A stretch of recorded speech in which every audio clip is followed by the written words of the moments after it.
ഇടവകയുടെ ഒരു വാക്ക് നന്ദി പറയുവാൻ വേണ്ടിയാണ് നിൽക്കുക. പതികലച്ചനെ കുറിച്ച് ഇന്നലെ ഒരു മനുഷ്യൻ പറഞ്ഞ സാക്ഷ്യം ഇപ്രകാരമായിരുന്നു: അച്ഛാ, ഈ പതികലച്ചനില്ലായിരുന്നെങ്കിൽ ഞാൻ ഇന്നിവിടെ ഉണ്ടാകുമായിരുന്നില്ല. ഒരുപക്ഷേ ഒരു ദിവികാരുണ്യ അത്ഭുതം നടന്നതിനേക്കാൾ ജീവിക്കുന്ന ഒരു ദിവികാരുണ്യ അത്ഭുതമാണല്ലോ അച്ഛൻ വഴി ആ മനുഷ്യൻ സാക്ഷ്യം നൽകിയത്.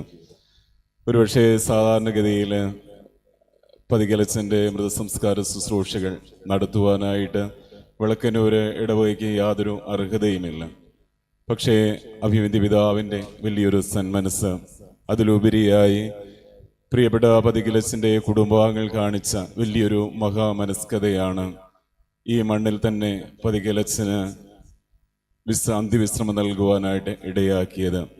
അച്ഛൻ്റെ ജ്യേഷ്ഠ സഹോദരനോട് ഇടവകാംഗം പറഞ്ഞ ഒരു വാക്ക് ഇപ്പോൾ ഓർമ്മിക്കുകയാണ്: ഇവിടെ അച്ഛനെ അടക്കുവാൻ സമ്മതിക്കുകയാണെങ്കിൽ ഞങ്ങൾ അച്ഛനെ പൊന്നുപോലെ നോക്കിക്കൊള്ളാം.